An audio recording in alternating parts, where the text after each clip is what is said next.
up, everybody? Welcome into the RC Dirt Oval podcast. This is Alfie joining you this week, running solo, which I might add is really weird because I'm just really talking to myself at this point. But anyway, I just wanted to let you guys know this week was a bit of a fiasco. When we had sat down and scheduled everything, Tim and I had completely forgot that it was Halloween. So he and I both took our kids out trick-or-treating, rushed around, rushed back home, tried to get everything set up. And from the moment we both sat down, we fought technical problems, both on his side and then ultimately on my setup as well. We recorded 2 interviews that night, and unfortunately, one of them was not salvageable.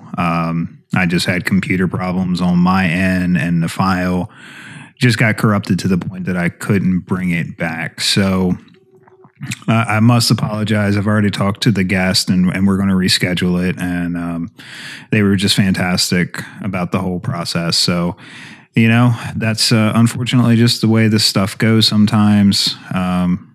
We do the best we can with what we have to work with.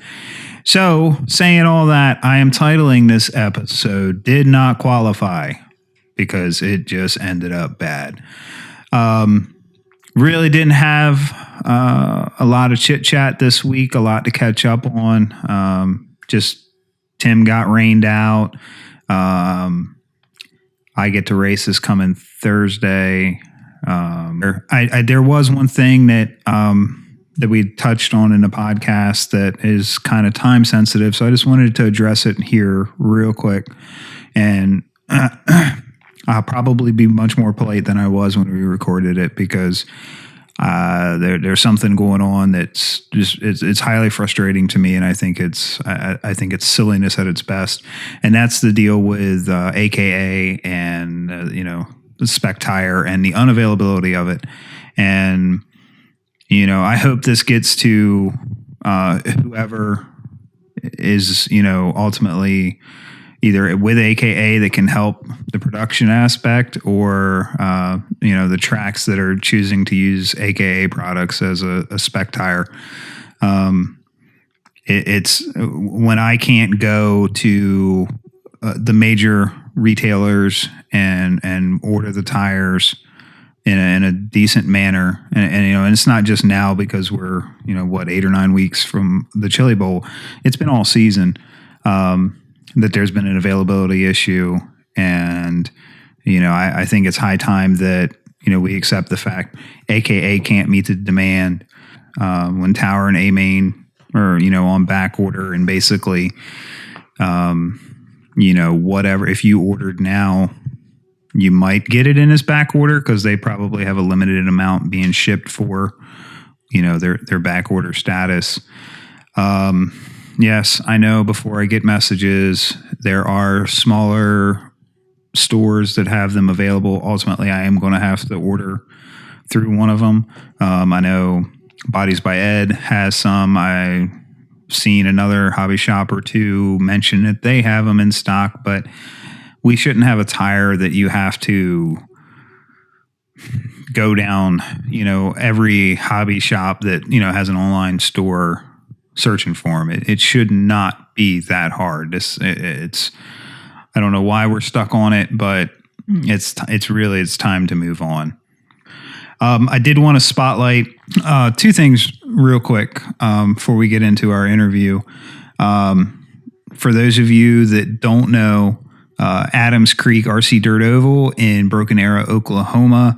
On November 25th, they're having a race for a cure to help raise funds to help with a cure for cystic fibrosis. It's a great cause, and it's put on by great people, the Perrier brothers, and that whole crew out there at Adams Creek. They're fantastic people. They're still looking for sponsors for the event. Donations are tax deductible. You can find them on Facebook at Adams Creek RC Dirt Oval. Get up with them if you're interested in sponsoring, and if you're anywhere near look them up and make sure you're there on the 25th.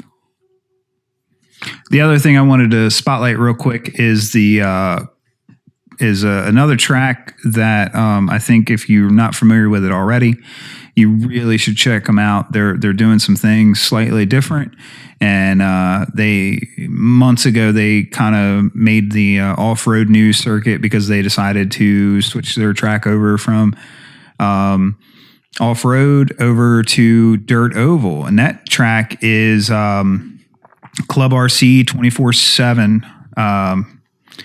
It's in Houston, Texas, and indoor dirt oval rubber tire track. But the interesting thing about it is for the club members, they have 24-hour access. Now, granted, for me in my life, there's been rare moments, I can't honestly think of one where I've woke up at 2 a.m. and been, man, I want to get my stuff and hit the track. But I know from living in some major cities, people get crazy schedules and everything, and I think it's an awesome idea. I would love to. I mean, more track availability for everybody is a win-win for everyone. And I've talked to some people involved out there, and I'm going to have them on the show soon so that we can sit down and kind of go through. How they made the news when they decided to switch over, and get the details of why and how it's going for them. And I know that the people running it are really trying to get their name out there as far as dirt oval, because they would like to really kind of try to get some big events to come through their area. And I think it's a fantastic facility from all the pictures and videos I've seen. So if you don't already follow them on Facebook, look them up. Club RC 24/7 should be easy enough to find. Well, saying all that, I'm really tired of talking to myself today. So let's roll it.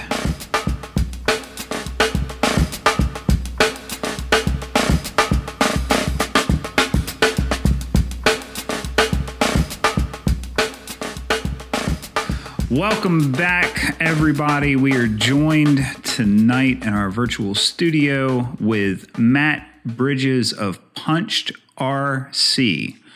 Did I get that right? That is correct. Okay, good, man. Because look, I gotta be honest, man. It's Halloween. I've been out trick or treating with kids. I live in a big subdivision. I did a lot of walking tonight. I'm not quite all here. I think that's all of us. Yeah. Absolutely. Yeah. So. Thankfully, I only have a 2-year-old, so we let him hand the candy out this year. Oh, you're lucky, man. You're lucky. He had a blast. Hey, that's all that matters, man. That's all that matters. Exactly. So Matt, I've heard about you through various racers in the community. You're kind of local to us. You're an East Coast guy. You're really local to Tim. Tell us just a little bit about your racing experience, your RC experience, how you got started, and all that good stuff. All right. Well, I guess I got started officially in RC back in the early 90s, flying planes with my grandfather. Oh. And, way back in the early 90s, before really up in New England where I'm from, there was any tracks. Mm. So when I moved down to Pennsylvania, I still wanted to fly, but there wasn't as much of an opportunity to fly down here as there was to race. So I kind of transitioned over to racing cars. Okay. There was a lot more stuff available back then. Yeah. So from there, I guess I raced through the early 2000s locally here in Pennsylvania, mostly like electric and nitro touring car. Okay. My first car, real race car, was an HPI RS4. So yeah, I guess racing car. I'm doing air quotes. Probably not great for an audio podcast, but yeah. I had a lot of fun with it. Right outside of Philadelphia and traveled all over the place. From there, I kind of made a transition into off-road because I wanted to do something different. You kind of, I don't know. I guess a lot of people may understand this, but when you're racing with a lot of the same guys in and out week after week, Mhm. you want a little bit of change of pace. Yep. So you want to meet new people. Yep. So you choose a different class and run with it. Okay. So I ended up picking up an A-scale buggy, and that like opened my world up massively. I traveled an awful lot more with my buggy. Spent a lot of time in New Jersey, Connecticut, all up and down the East Coast. Right. When the Pro League first came out, took a little break down in DC for work. Came back about 3 years ago, and I've been racing off road ever since. All right. Yeah. So you got your racing thing going on, and then you also have a company called Punched RC. Correct. Okay. And I know you as the battery lead guy. Like everybody that I'm running with when I travel up to Pennsylvania and stuff. And look, I'm embarrassed to tell you this. I got a beautiful charging setup, run an iCharger, but my leads are horrible. It was like the first guy I saw pop up on a classified page was like, yeah, I got, 2-foot leads. It's like, sweet, I need them. And they're horrible. And so like, everybody's like, hey man, you need to talk to Matt and get some like legitimate leads. So that's how I had heard of you. So tell me about why you got into making stuff and what all you're making. Well, we got into making them for people like you. Okay. I mean, it really came down to, it started out that I had seen a set of Trinity leads, Yeah. in kind of the same way that you did. Mm-hmm. However, I'm one of those people that if I can make it, I generally will. Okay. So I decided, you know what, I'm just going to make my own. So I started looking around at different things, made my own, and had a couple of people come up and do the exact same thing. Like, hey, I've got something, but man, those are really cool. Who did you get them from? Right. So it kind of went from there. Yeah. I kind of A/B tested it, I guess, last year at Motorama. Uh-huh. I put a post out on the Facebook groups and said, hey, I'm going to Motorama. I make these things for, local guys at the track and my friends and whatnot. If you want one, send me a message and I will do my best to get them done for you. Needless to say, I didn't spend much of my time walking around Motorama after making that post. I spent the majority of my time making leads for people. Wow. So about 2 weeks later, we formed after having that much of a positive response from folks, and that's history, as they say, I guess. Yeah. So I know you do charge leads. I know you do charger stands.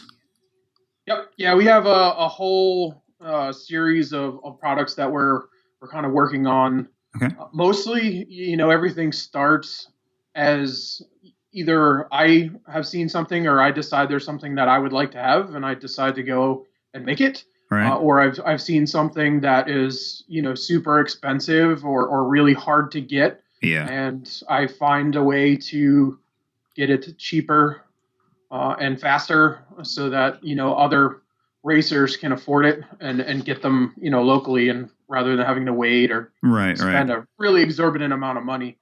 Specifically with the leads, one of the things that I think a lot of track owners that I partner with are happy about is, you see a ton of leads out there that people have hacked together themselves, and people are hitting these batteries at 40 amps or more in some cases. Yeah. With absolutely garbage leads. And don't talk about that, man, because they're going to start looking at my leads now.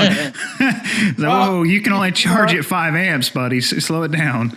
Yeah. That's what they say. 5 amps. Wait, right? Hey, look, in seriousness, man, there's been times, I only charge at 20 amps. That's my number. And there have been times I've grabbed my leads and gone, oh my gosh, they are nuking right now, Yeah. So, There's I've seen the ones that I think Tim has, and I think Russell Williams has a set from you. That is correct. And I mean, there's a night and day difference between what they're using and what I'm using.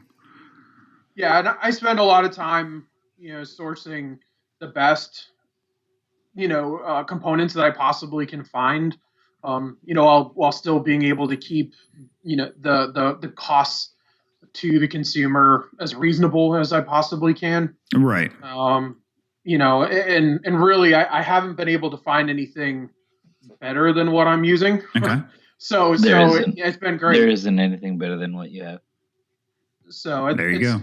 It's been fantastic, and again, like I was saying, we're using quality components to make quality products, and the track owners have actually been kind of my biggest surprise, to be honest, because a lot of folks, look, like you said, everybody's charging at 5 amps, wink wink, but the reality of it is that's a load of garbage. Yeah. And the track owners know it. So for me, when I go and talk to the track owners, I speak really candidly about that with them and go, hey, look, you might as well at least have a quality product that they're going to use to mitigate the amount of risk when someone does decide to not pay attention to your charging rule, right, so to speak. Right. And it's been a really positive reception on both sides, because again, initially I was really kind of tepid on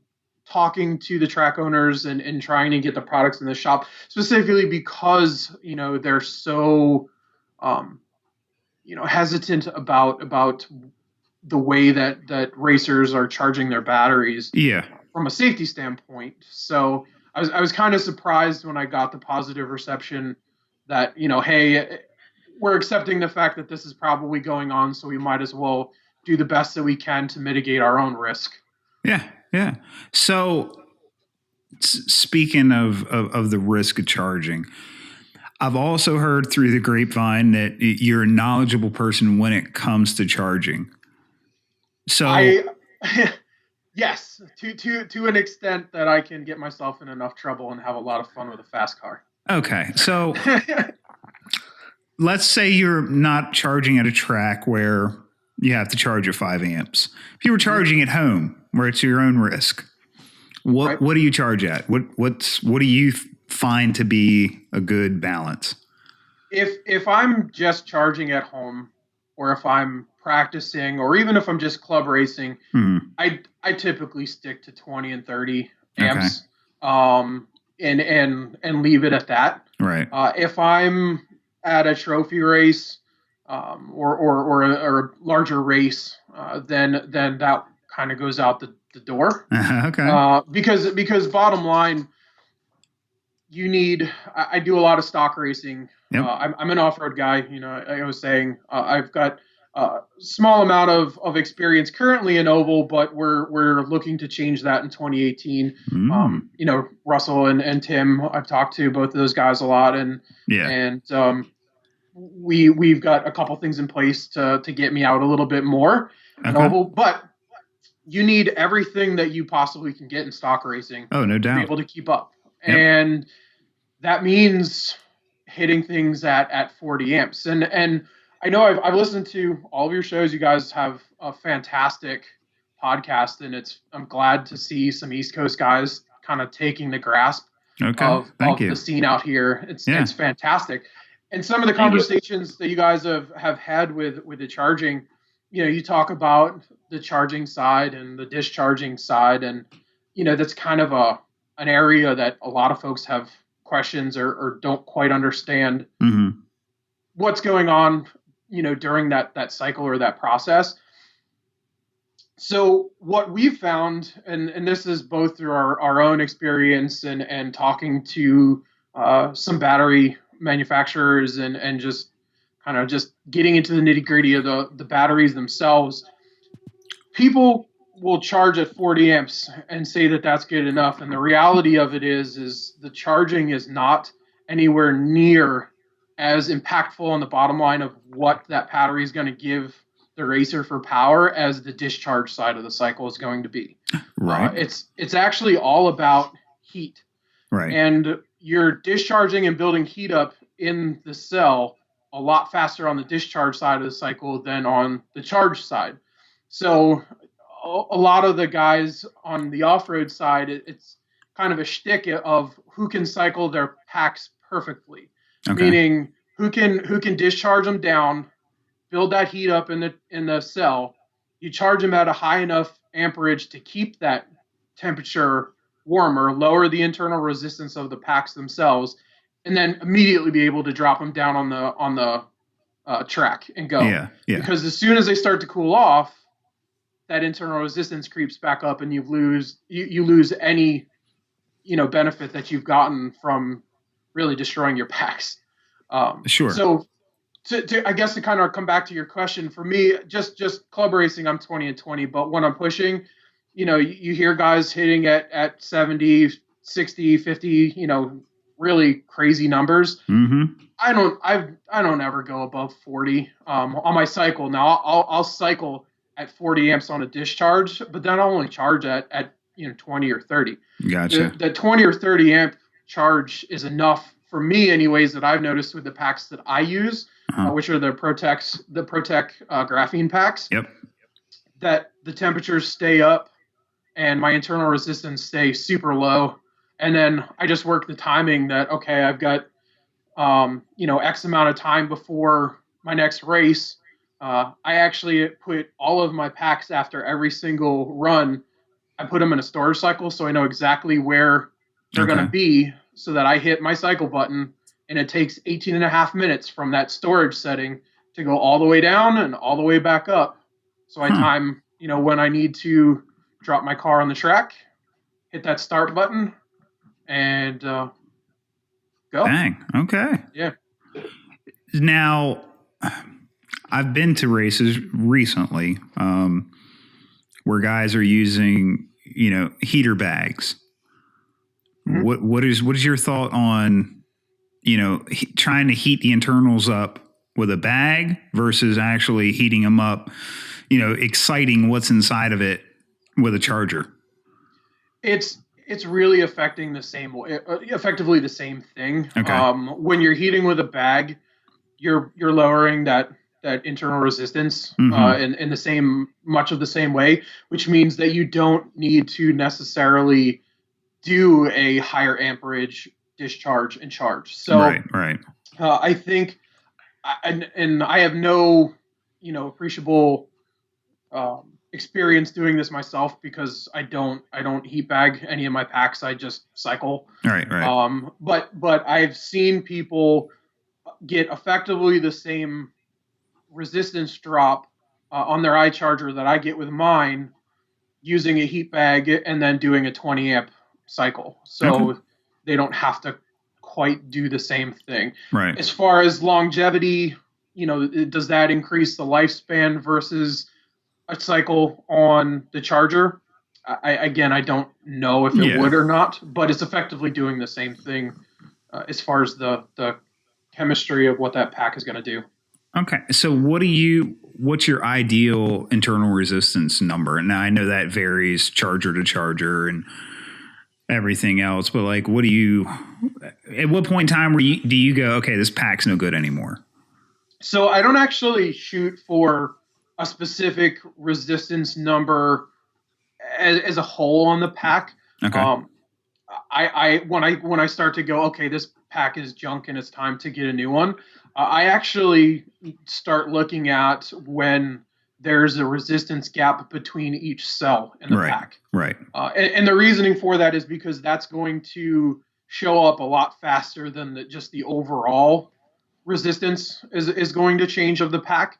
Yeah. And when I start seeing like a 10 part difference between the lowest and the highest resistance, then those go into the, I don't charge them more than 15 or 20 amps on, just practice packs. And that's strictly for a safety purpose. Yeah, I get to that point and I go, you know what? I just don't want to keep pushing that pack anymore. And a lot of times you can kind of revive those packs. Yeah. through some slow cycles, Yep. kind of bringing them down, bringing them back up, bringing them down, bringing them back up, you can start to balance that resistance a little bit. Yep. I know we were just doing that with one of my buddy's batteries, some of the LiPo factories. We were able to bring a couple of them back to life, but I wouldn't hit any of those and do any type of really super high amp cycles with them. They just aren't safe. Yeah. And either way, I think it's also a good thing to mention too that you don't really want to be doing super high amp cycling on really cheap batteries. Right. If you're going to be doing something like that, you need to make sure you're getting a very, very high quality battery. Most of the cells that are out there, if people have ever noticed, most packs look almost identical for the most part. Just minus some stickers, or there's really only a couple of variants. There's only 2 or 3, cell manufacturers in China. Yep. And then they're all coming back here to the States and getting reskinned, so to speak. Yep. So you just want to make sure you're buying a high quality pack, and as long as you're doing that and keeping an eye on that variance and on internal resistance, you're good to go. Yeah, I heard a guy that is knowledgeable in the battery industry. Golly, damn tired. Talking that there's 3 factories, and basically all 3 of those factories in China have a grade. And so, just for figures, they have an A grade, a B grade, and a C grade. And, let's just say Trinity carbon packs, Trinity buys the A grade for that. And a no name with just the sticker thrown it on, it's buying a C grade. Have you heard basically this? Yeah. Have you basically heard the same thing? I mean, is that? Yeah, I've heard the same exact thing with a couple of buddies in the industry themselves. Yeah. And that's pretty much what I've been told. I've thought about taking the plunge with getting into batteries with Punched myself. However, there's so much involved in that I'm not in a position to do so yet. Yeah.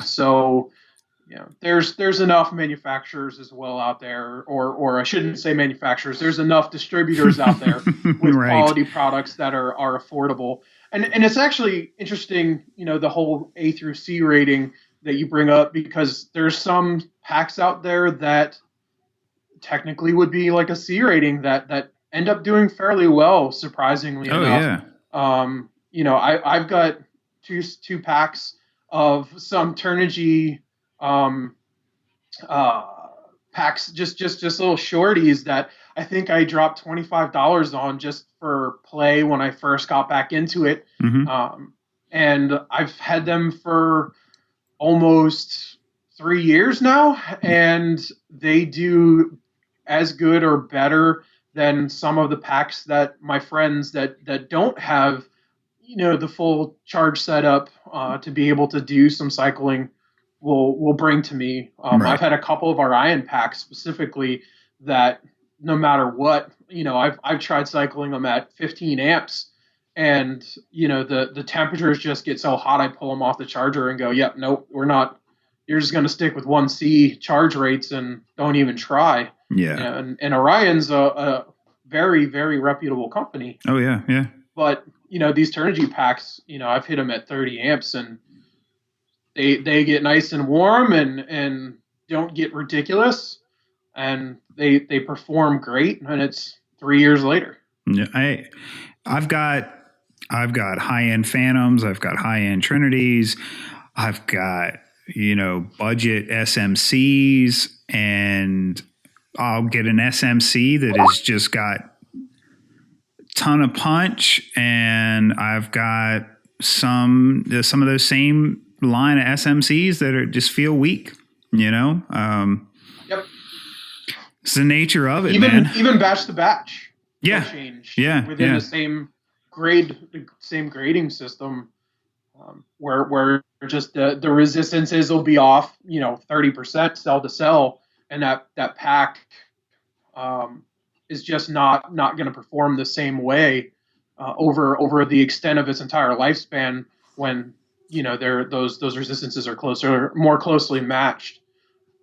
So and I know there's some really good guys out there that really spend a lot of time making sure that those battery packs that they're getting are the best that they possibly can be. Jim over at Voodoo, his batteries, he spends a ton of time making sure that his stuff is on point. And if the stuff that the manufacturer that he's getting his cells from are not what he thinks they should be, Right. then he sends them back and gets new ones so Right, that he makes sure that his stuff is always top notch. So I know I'm kind of plugging another business here, but No, that's all right. Jim Chase is a good guy. Yeah, Jim is awesome. I would definitely suggest having a conversation. He'll blow your mind with his battery knowledge. Okay. Well, Matt, if you would tell everybody, tell me, because I need to order a set. Where can we find you on the various forms of the interwebs to if we need charge leads or stands or whatever? You can find anything on our shop at punchedrc.com. We're also on facebook.com/punchedrc, and that will direct you over to our site where you can get all of our stuff that you want. As far as communication goes, Facebook is definitely our number one choice. All of our new stuff is going to be pushed there. Right. First, we do have a couple of things in the works. We have a discharge bank for the iCharger in the works as well that we'll be doing nice and affordable again. I know there's a lot of places that you can get them for $100 plus. Right. But for us, we are shooting to have a more reliable stock of them.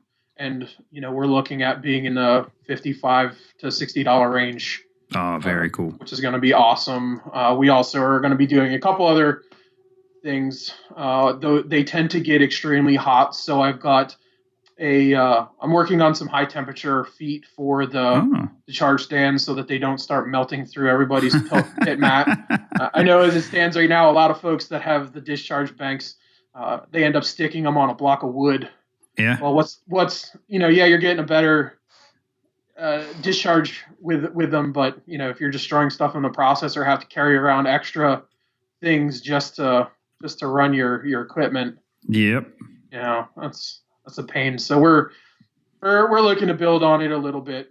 Very cool, man. So we'll have that going.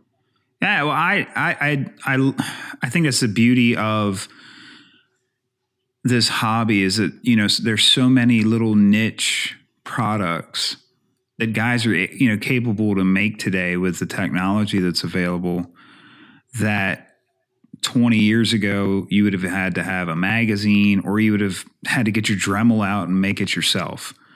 Absolutely. And so, man, with the internet and 3D printing and DIY CNC machines and everything else, it's remarkable, man. And I love it. And man, with the way 3D printing technology is changing, I can't wait to see what's going to be coming in the next 5 to 10 years. Oh my gosh. Yeah. We're having a blast. And by we, I mean, I am having a blast, working with, some CAD programs, and we've already done, new parts for the B64 platform, on the off-road side. And we've got other things for the B6, and eventually we'll start breaking out into non-associated cars. I just happen to run associated stuff myself. Yep. And we'll probably eventually get into Body by Ed oval car in the near future, since it is an associated based product. Yeah. So we've got a lot coming, and it's just a blast to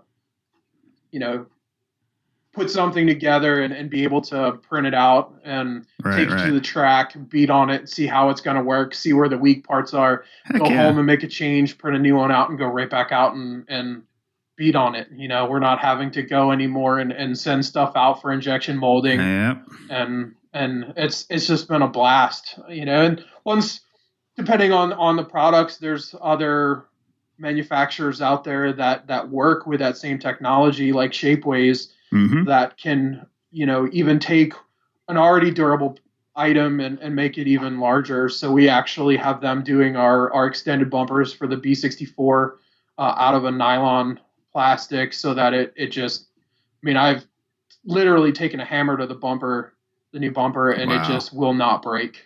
Yeah. So it's been awesome to kind of learn and play with that stuff. Man, I think I need a car made out of that material, the whole car, like everything. Yeah, you'd be surprised. A lot of the stuff is nylon or close to it. Yeah. Polycarbonate. Yeah. You need rear adjustable arms made out of that. Oh my gosh, I do, buddy. I've got the worst luck with rear adjustable arms. They're not my friend. Well, Matt, look, man, it's been an absolute pleasure. If anybody needs anything charging related, or you just want to get some battery information, look up Punched RC on Facebook. Get a hold of Matt. Get some of those charging leads. Please don't burn down your pit table. You know what I'm saying? Absolutely. Fire is no fun. Man, I've seen those. We've all seen them, man. The videos, guys charging in the pits, you know, charging with a pack in his car, and it up in flames it goes. And I don't know about anybody else, but man, I don't have that type of money. I am too cheap. And like, I'd be sitting there crying. I literally would. I'd just be in tears and I'd be done. Yeah, absolutely should be using a lipo sack of some sort while you're charging it. But we have had people that have said just having the peace of mind of being able to take the lead and easily pull it out of their charger and drag the whole thing outside right by the lead has been the selling point for why they buy our stuff instead of having the little 6-inch pigtails that come with the iCharger. Right. Or other stuff out there. Yep. Dude, I agree. But, hey, just to let you guys know, I really appreciate you guys having me on the show. Heck yeah. I put a promo code together for anybody who's listening to this podcast. Yeah. Good for the month of November. Up until December 1, if any of your listeners want free shipping on anything that they want to order, the code is DirtOvalPC. So if they go to the site and use DirtOvalPC, they will get free shipping for the month of November. Man, there you go, guys. Doesn't get any better than that. Start ordering your leads. Keep that busy. Yeah, and hopefully, you know, if anybody's listening is going to be coming out in the Mid-Atlantic area, by all means, hit us up. We're out at a lot of tracks locally. We got some big things from sponsorship side of different race series coming in 2018. I spend a lot of time just kind of fostering the community and try to get involved in as much as I possibly can to grow the positive side of the community with families and whatnot. So we got a lot of stuff coming. Make sure you come out and say hi to us. I will be at Motorama again this year, hanging out at the 10-scale track. Absolutely. Awesome. So hit us up. Sweet, man. Again, Matt Bridges, Punched RC. Find him, like his page, buy some stuff, save your fires. Dude, it's been a pleasure. I appreciate it. Tim, do you have anything else for Matt? Nope. Sweet, guys. I hope everybody enjoyed that. Please check out Matt Bridges at Punched RC. Find us on Facebook at facebook.com/RC Dirt Oval. Like us, share us, comment, send us questions, send us messages. We love it and appreciate everybody in this awesome community. We'll catch you next week. That's a wrap.